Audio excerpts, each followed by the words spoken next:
Olá, irmãos, tios e seguidores do DM Play e ouvintes do DM Playcast. Eu sou Luiz Eduardo Victor, seu irmão sênior Demolei do capítulo Cidade do Crato, número 527, e criador do DM Play e seus derivados.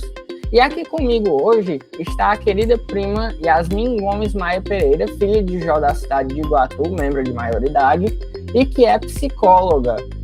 Nós vamos falar hoje sobre a questão da adultização e proteção à juventude, crianças e adolescentes na internet. Agora é um tema bem atual, tendo em vista que recentemente foi aprovada a lei do ECA digital, né? E seja bem-vinda, prima. Olá, boa tarde.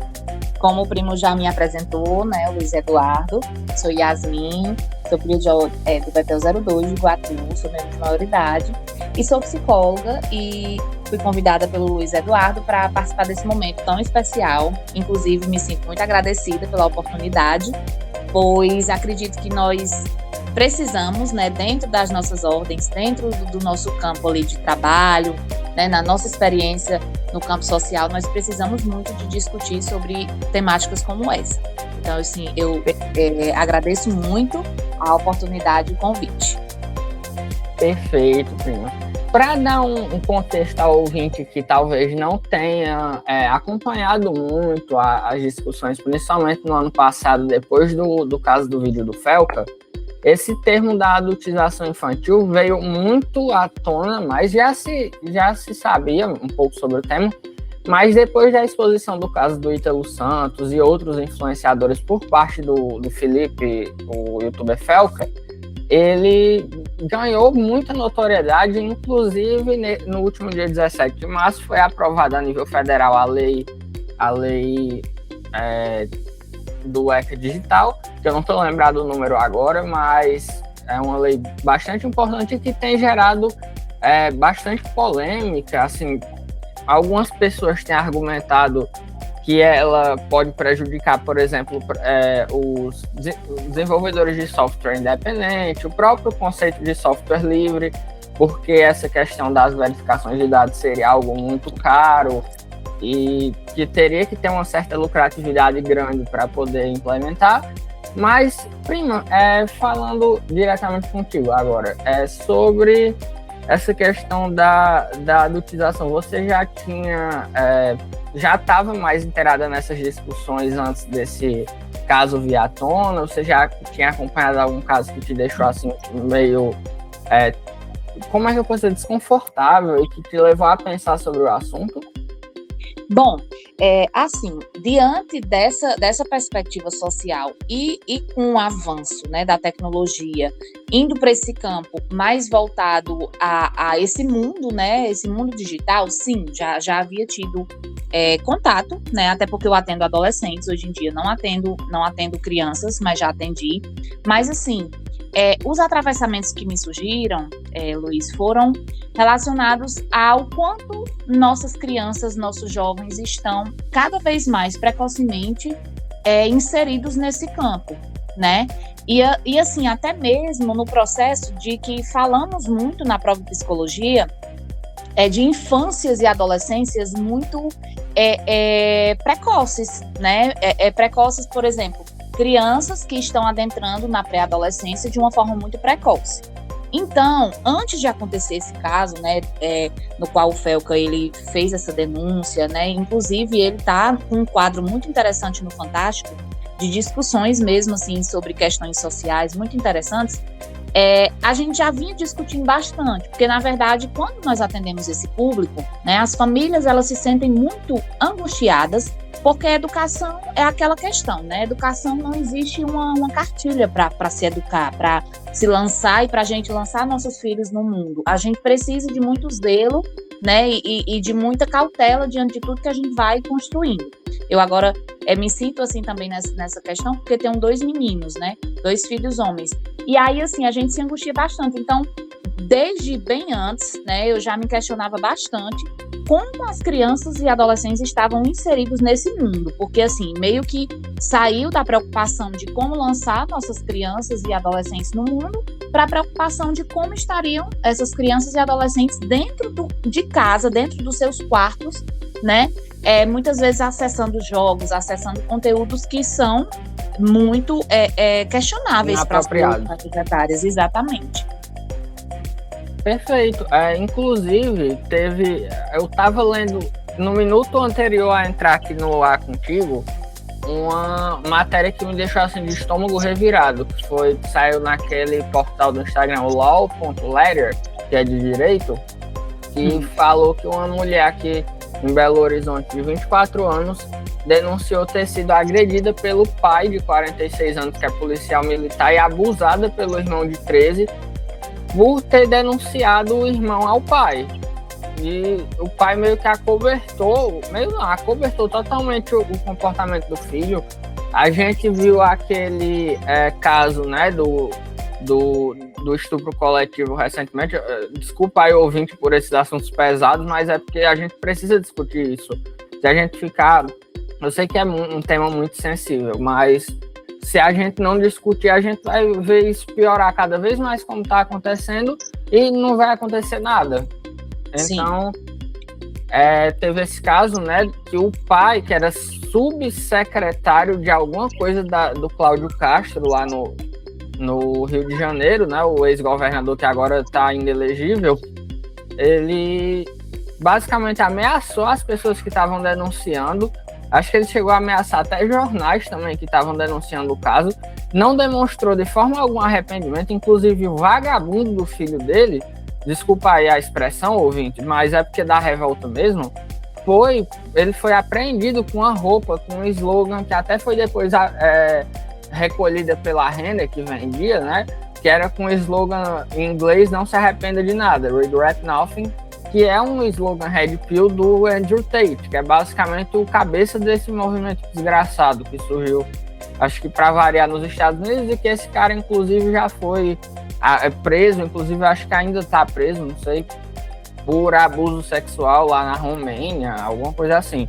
Eu não estou muito por dentro, mas eu já cheguei a ler alguma coisa sobre esse caso e é de revirar o estômago. E a gente pode falar também, prima, sobre como você falou, né, da infância e adolescência precoces. O discurso masculinista, Red Pill, que a gente vê, basicamente, além de diminuir as mulheres a um mero objeto, a coisa, até algo de menos valor do que qualquer objeto, eles também propagam uma ideia muito suspeita que se você for parar para ver, é basicamente pedofilia mesmo, né?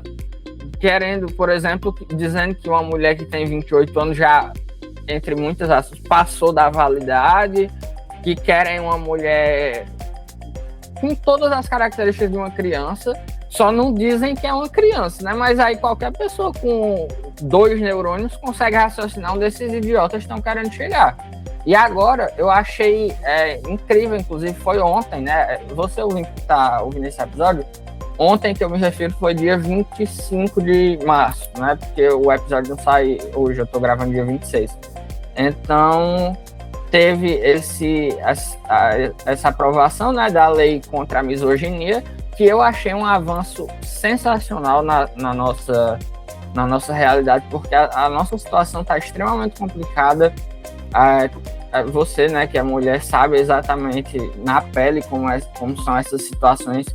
Inclusive, eu tenho quase certeza, mas você pode confirmar que você, prima, já deve ter atendido algum adolescente que tenha sido vítima desse tipo de situação, né? E a gente vê que muitas vezes a família, na maioria das vezes, os abusos acontecem no seio familiar ou então em espaços religiosos. Aqui não...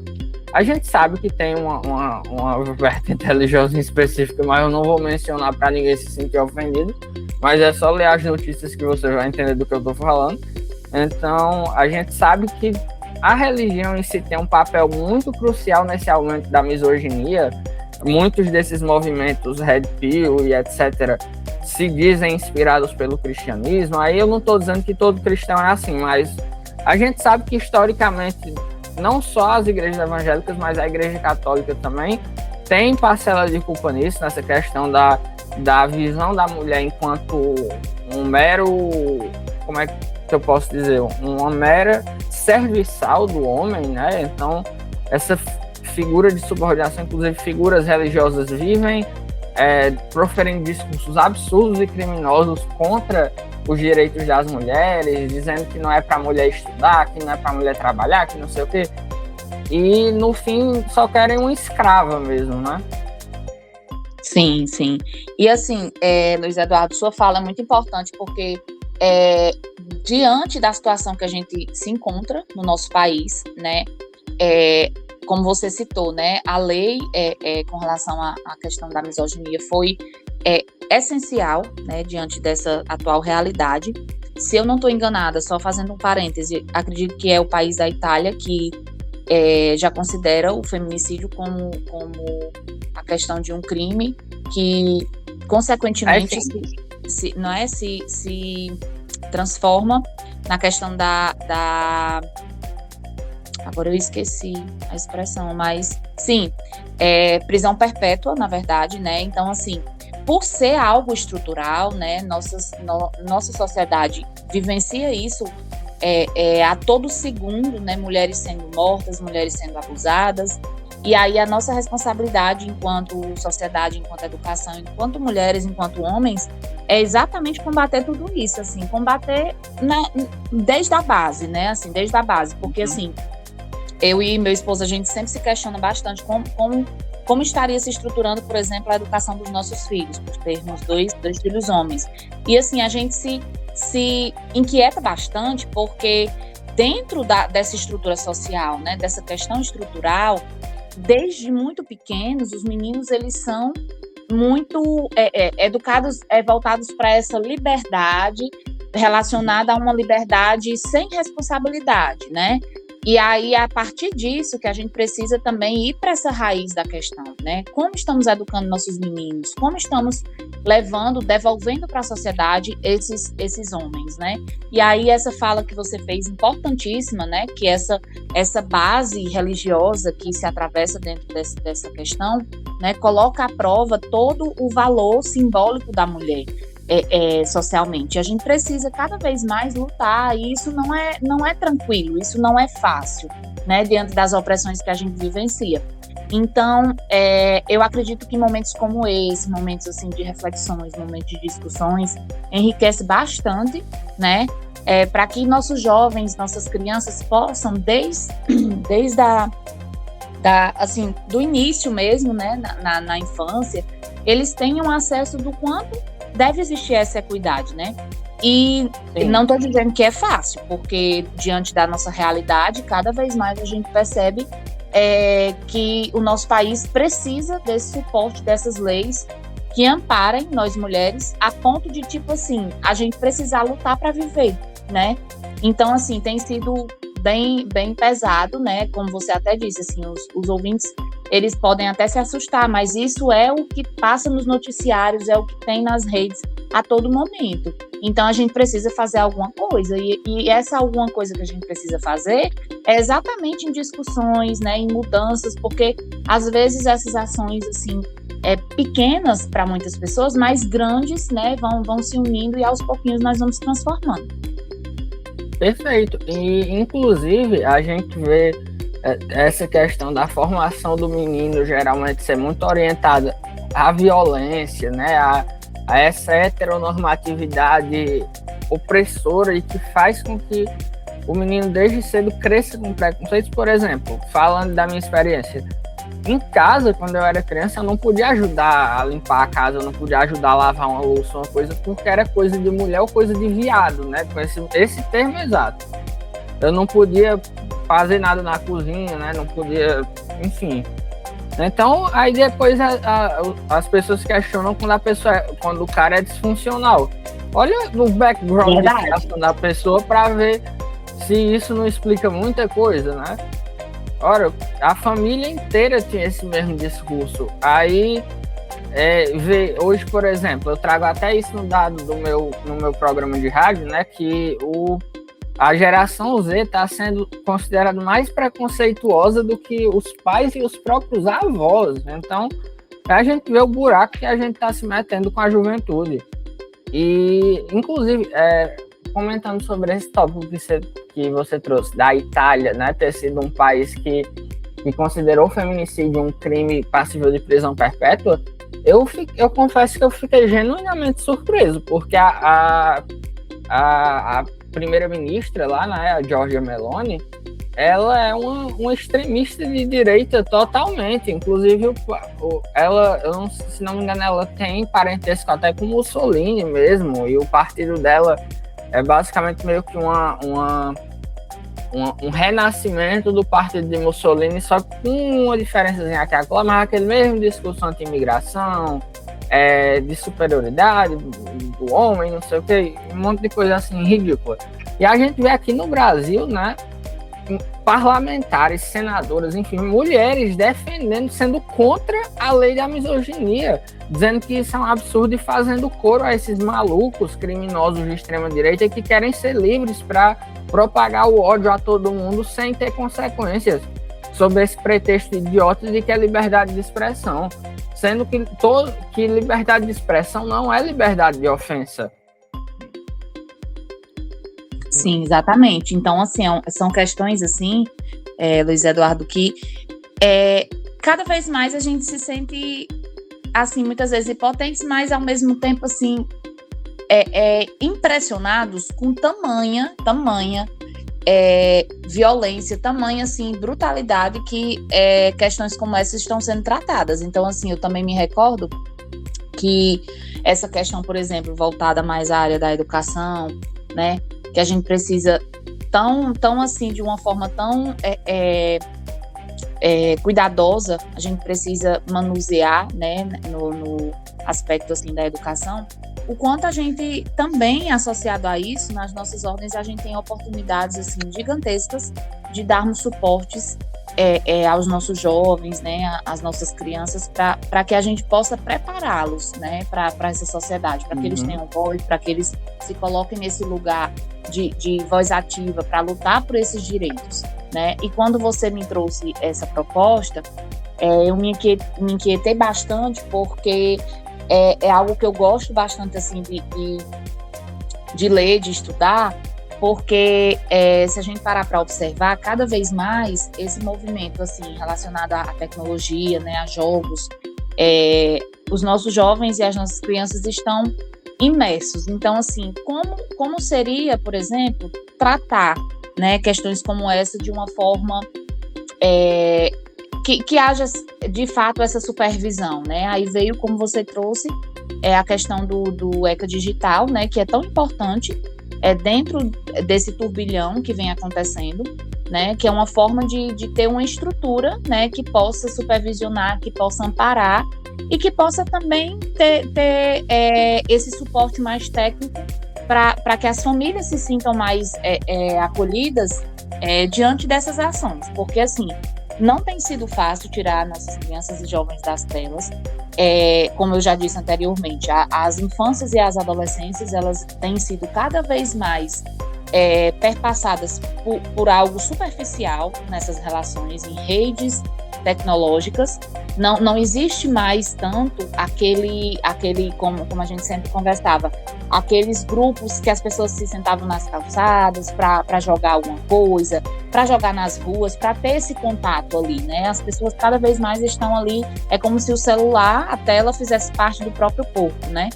Então, essa questão, essa estrutura, assim, que veio para dar esse freio, dar esse limite, para dar uma borda ali naquilo que estava ilimitado, foi essencial para que a gente, enquanto sociedade, enquanto famílias, escola, possamos ter mais atenção ao que está acontecendo com essas pessoas, né? Com essas faixas etárias também.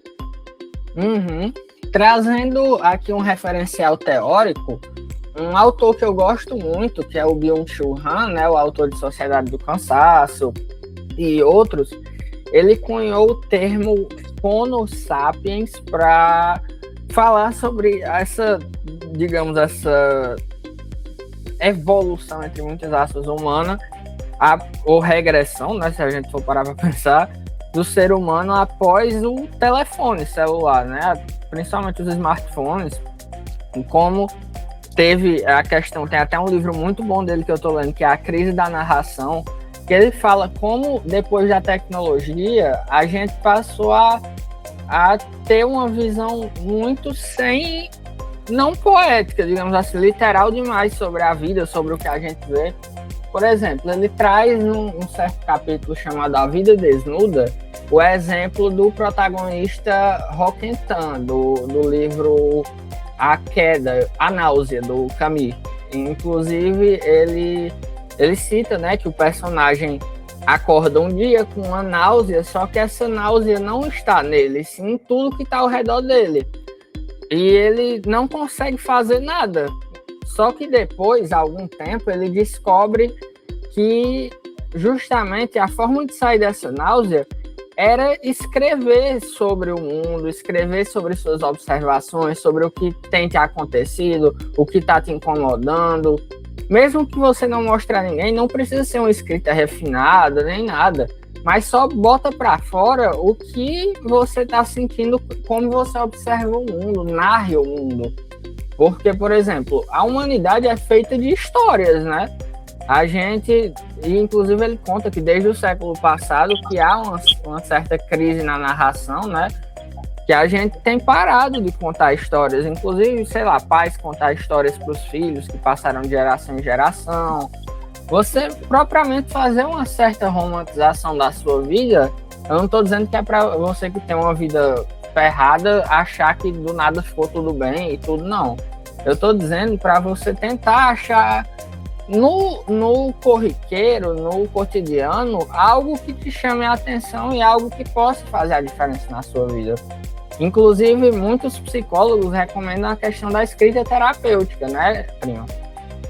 Sim, é uma das dicas, assim, das orientações que eu mais faço, porque, assim, o que nós observamos é exatamente essa inserção nesse campo ali, como eu já tinha falado antes, superficial e que traz exatamente o extremo oposto, né, daquilo que realmente você estava trazendo, das experiências, né, do campo das experiências, de ter contato com essa parte da historicidade, assim, da própria vida.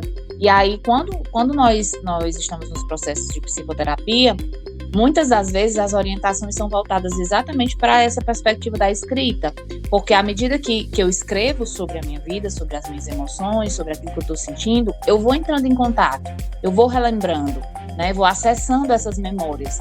E aí isso é muito terapêutico, não é terapia, mas é terapêutico, né?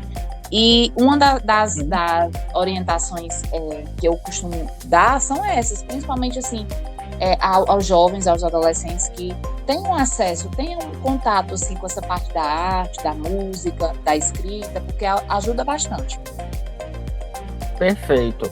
Agora, voltando para o centro do nosso tema, né, que é a proteção a jovens e adolescentes na internet, eu queria falar sobre essa questão de como o jovem pode se proteger e como os pais podem ficar atentos, né, ao que os filhos estão consumindo na internet, com quem estão falando, porque é muito perigoso, principalmente criança e adolescente em rede social, ser vítima de predadores, o que se chama de grooming, né, que até agora é previsto em lei como crime. E uma das novidades do ECA Digital é que o crime de posse e criação de imagens de pornografia infantil passou a ser considerado crime hediondo, sem fiança, né? Então, é um avanço, assim, sem precedentes. Eu achei maravilhoso isso ter acontecido, porque finalmente a gente pode ter um suspiro de alívio, talvez, né? Sim. Então,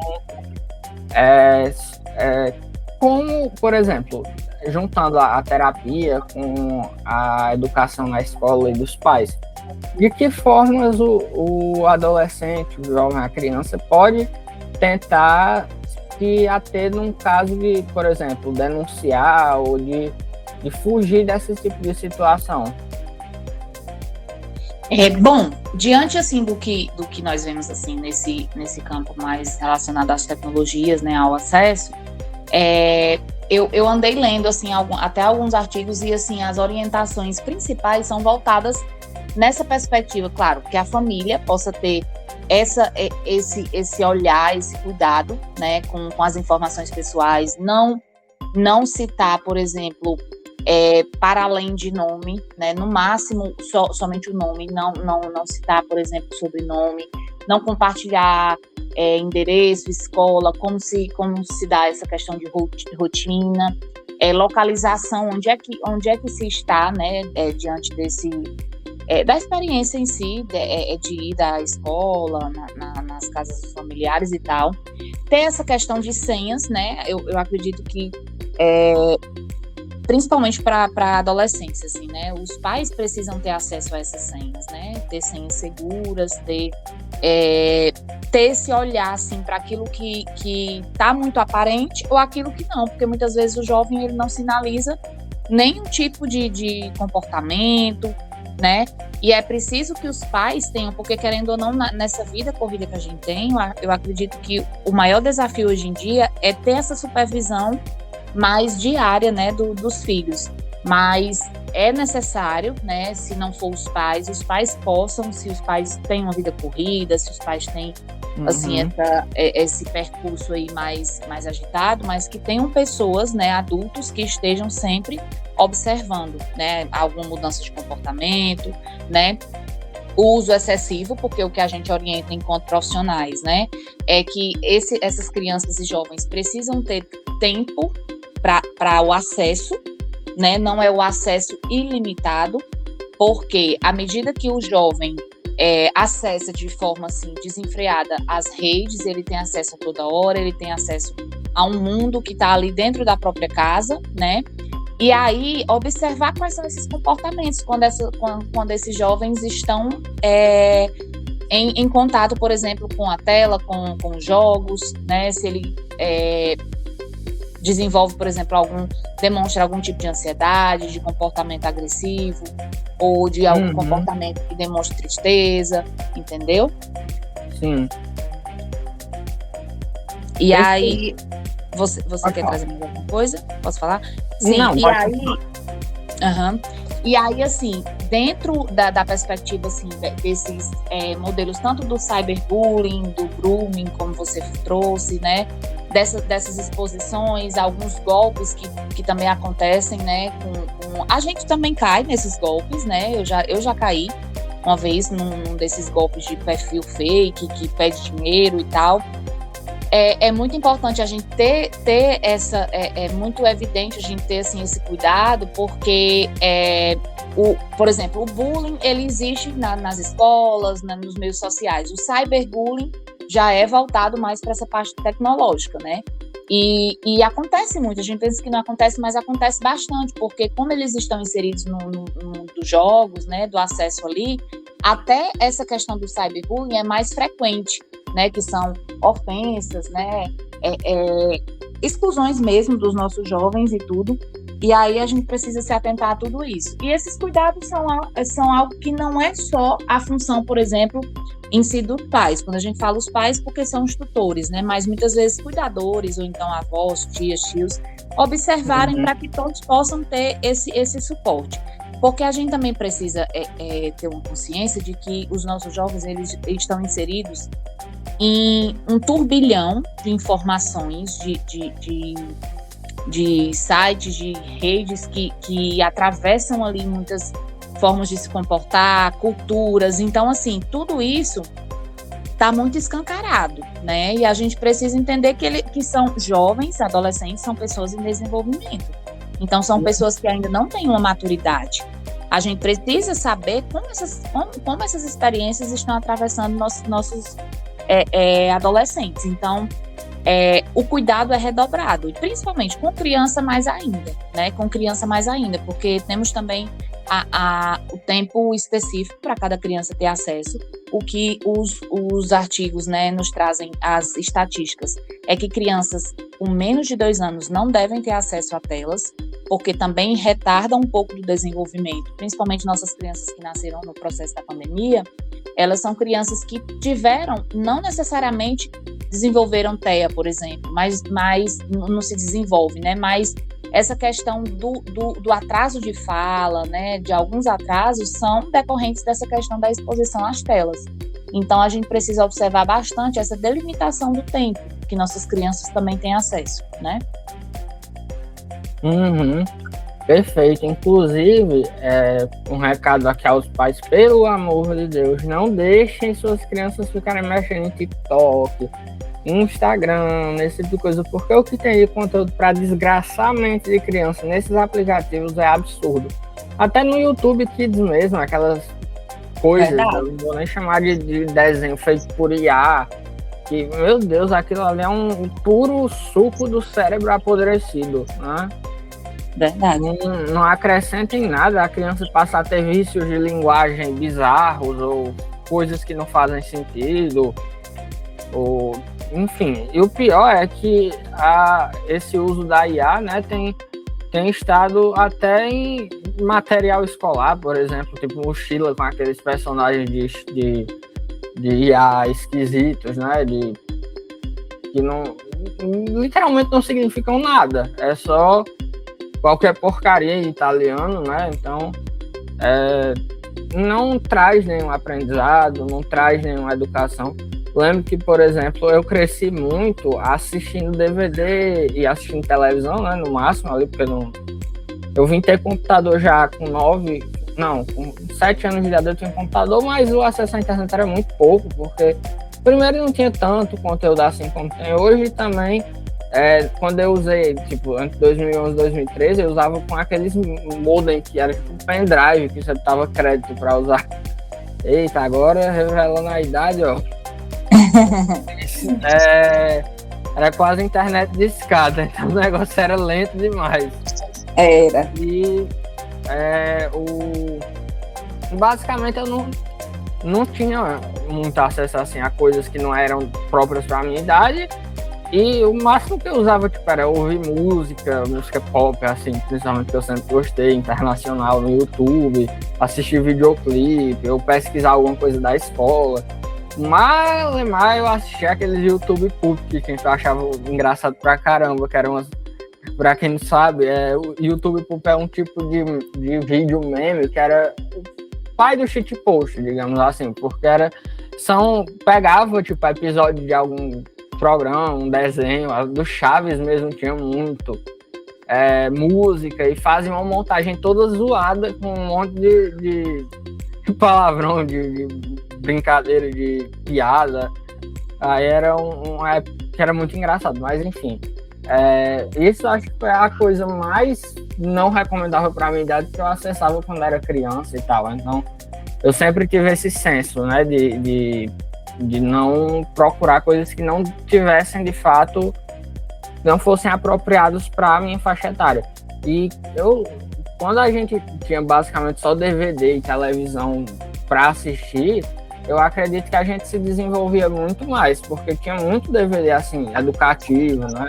Xuxa, por exemplo, até a Galinha Pintadinha, né, que já foi mais em 2006, mas popularizou mais ali por 2010, né? E não tinha esse apodrecimento cerebral que a gente tem hoje. Que são coisas que não falam nada com nada, que não ensinam nada, que não traz nenhuma lição, que não nem diverte, né, sequer, porque é basicamente um monte de coisa extremamente colorida que só dá estímulo, sem nenhum benefício, né, enfim.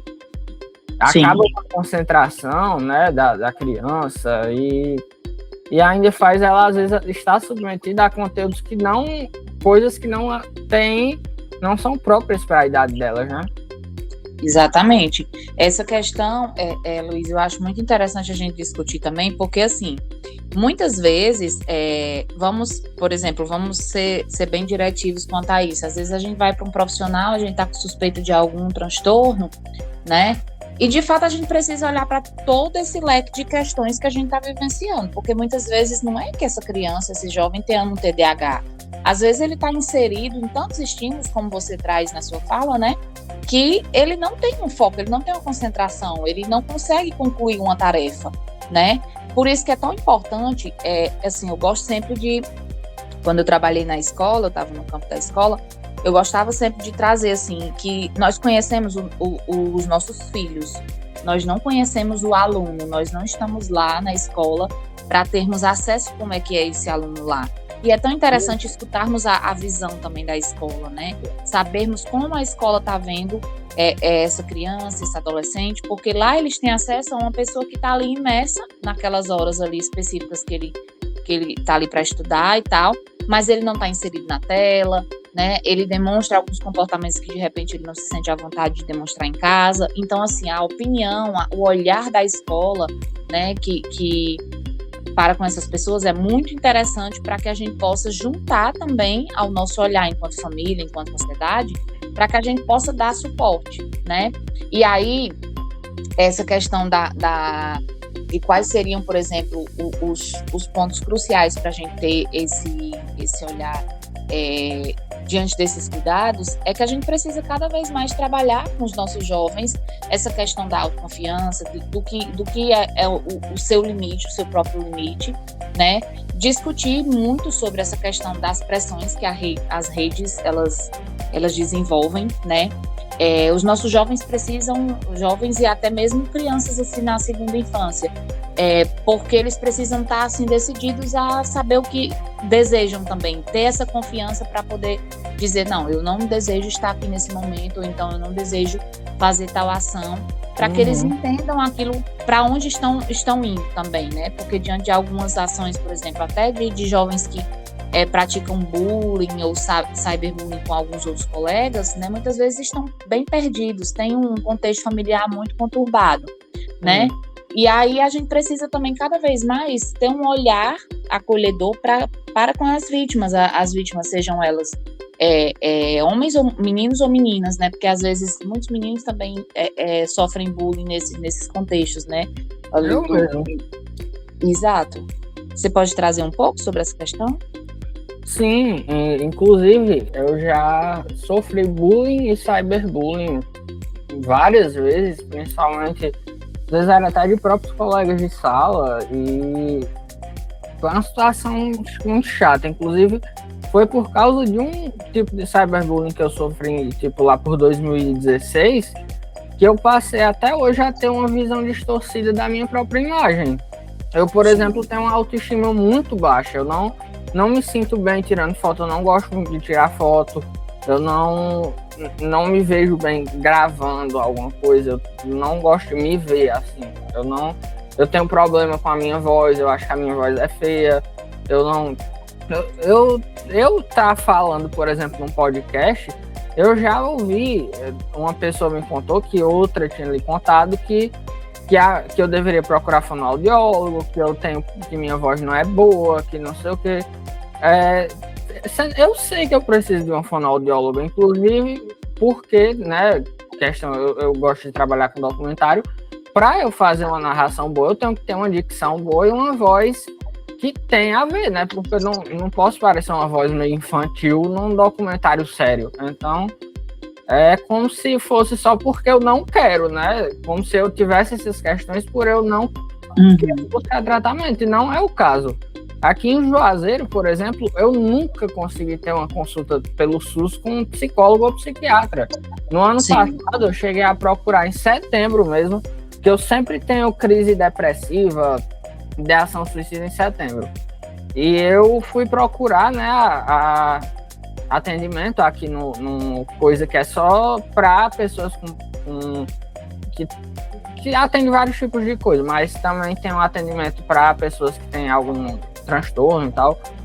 E estava tão superlotado que mesmo com a carta da médica dizendo que eu precisava de atendimento urgente, eu não conseguia atendimento. Até hoje.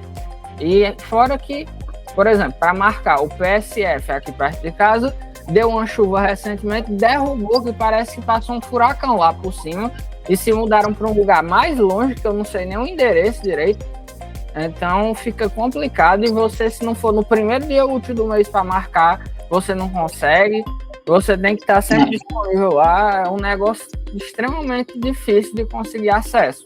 Em Iguatu eu tinha muito mais facilidade, por exemplo. Tanto é que eu vou retornar a fazer o tratamento em Iguatu, mesmo morando em Juazeiro. É importante, é importante. Uhum. Aí sobre essa questão do cyberbullying, né? Agora, isso é tipificado na lei, depois do ECA Digital, né? Agora é crime com pena de prisão. Sim, exatamente. Então, é um avanço importante.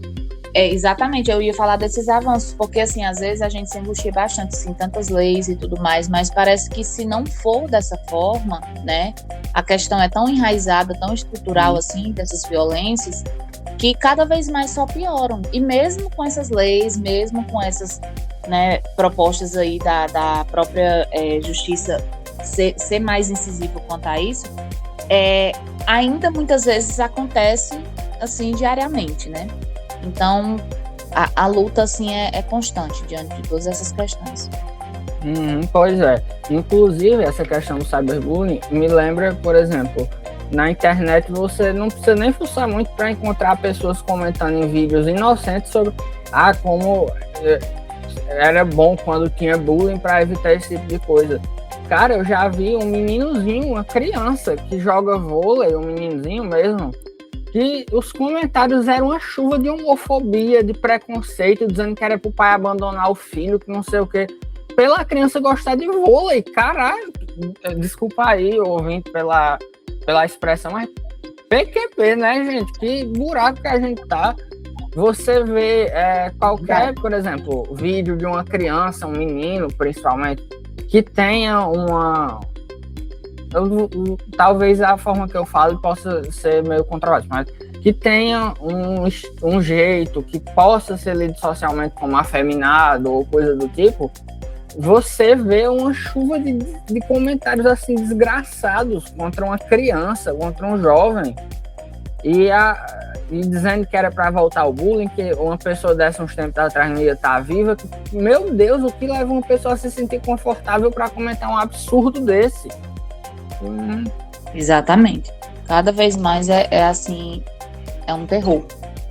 Pois é, eu vou trazer aqui um caso recente que aconteceu na página do tio Romulo Almeida, né, da Bahia, o Bodinei, que ele fez um postzinho bem divertido com aquele meme do João Inácio Júnior, né, aquele vídeo que ele diz, eu tenho 69 anos, eu não sou gay, que era ele meio que pulando, assim, tipo, até o Ivens, né, do capítulo de Iguatu fez um vídeo imitando, que até viralizou, e eu também vi lá comentários negativos dizendo que não é pra Demolei fazer dancinha, que a ordem deixou de ser séria, que não sei o quê, sendo que muito provavelmente na época dessas pessoas o negócio era muito mais embaixo. Podia não ser dancinha, mas eu já vi relatos assim, absurdos de coisas de muitos anos, não muitos anos atrás e de muitos anos atrás também, como era, né? E a gente vê dentro da Ordem Demolei pessoas com ideias preconceituosas ridículas e criminosas, assim, comentaram coisas absurdas nesse post do tio Romulo, que eu fiquei indignado, assim, eu não sei nem pra que diabo foi que eu fui abrir aqueles comentários, porque eu vi tanta coisa nojenta ali, que eu fiquei com vontade de vomitar, é sério. E cada vez mais assim... Aquela velha piada do demo gay, né, de não sei o quê. Aí depois o tio teve que fazer um post, 2 na verdade, meio que num tom mais sério falando sobre isso. Poxa, será mesmo que tio Frank Sherman Land e tio Mansur se orgulhariam do Demolei que você virou? Pô, a pessoa pra ter um pensamento desse, ou ela não entendeu nada sobre a ordem, ou ela acha que a ordem é só se fingir de templário e fingir ser bastião de virtude, quando na verdade é uma pessoa podre por dentro. Como eu já vi muitos, eu não vou citar o nome de ninguém, né, mas não é muito difícil não, você encontrar pessoas que usam do nome da ordem e são pessoas preconceituosas, são pessoas que defendem ditadura, são pessoas que são homofóbicas, racistas, misóginas. Como é que uma pessoa que é Demolei, que literalmente uma das coisas principais da ordem é o respeito e devoção pelo sexo feminino, a pessoa segue um Red Pill, por exemplo? Cara, eu fui esses dias, né, eu vi um post acho que era de uma criadora de conteúdo, falando para você ver nos seus seguidores quem é que segue aqueles Café com Teu Pai, aquele Calvo do Campari, esse tipo. Cara, eu fiquei surpreendido com a quantidade de Demolei seguindo aquele babaca do Café com Teu Pai. Bicho, essa pessoa... E o pior é que alguns Demoleis até que são mais de esquerda, seguindo... Porra, tu realmente não tem critério para as pessoas que tu segue para seguir um idiota desses, um criminoso desses, que agora tá dizendo que não é red pill, que não sei o quê, para tentar fugir da justiça. Mas se Deus quiser, a mão da justiça vai pesar sobre esse filho de uma mãe. Tá? Eu tô bem revoltado, sim, com isso. Então, dá pra ver pelo jeito que eu tô falando aqui que isso é um negócio que me deixa pé da vida mesmo. E não é esse geralmente o clima do programa, mas não tem como você ser uma pessoa ligada na realidade e não ficar transtornado com uma situação dessa. Você só vê coisa desgraçada acontecendo, você não tem um minuto de paz na rede social. Isso me lembra aquele meme da Luana Piovani, né? Ela dizendo, não tem como você ser tranquilo no Brasil, porque agora você tem que postar da Amazônia, você tem que postar dos golfinhos, da 342, não sei o quê. Você não posta nem foto dos seus filhos, porque não dá. Você o tempo todo tem que postar coisas sobre a situação desgramada que a gente tá passando no país. Mas é isso, prima. Eu concluo a minha fala por aqui. Se você quiser fazer uma fala mais antes da despedida do programa, muito obrigado por ter topado participar. Foi um prazer conversar com você. Bom, eu gostaria também de agradecer, viu, Luiz Eduardo? Sempre que você precisar e for uma temática que eu possa contribuir, eu fico muito feliz e agradecida. Temáticas como essa, eu acredito que a gente precisa fazer com muita frequência para poder trazer reflexões, trazer mudanças, né, para a nossa sociedade. E eu acredito que a gente precisa ter um pouco de esperança, né, diante dos atuais cenários. Sei que não são cenários assim muito bons, mas diante de tudo que a gente já viveu e que a gente vive hoje, eu acredito que acreditar que nós fazemos a diferença, né? Às vezes minimamente, mas é através desse mínimo que vai se tornando macro e a gente vai conseguindo, né? Aí nos caminhos aí da vida. E juntos a gente vai conseguindo mudar muitas realidades. Então é só mais ou menos agradecer mesmo e me colocar à disposição sempre que vocês precisarem. Maravilha. Muito obrigado, ouvinte, por ter escutado até agora. Não se esqueça de curtir, recomendar o podcast para os seus amigos, irmãos, parentes, quem mais vocês quiserem. Tudo de bom. Até o próximo episódio. Tchau, tchau.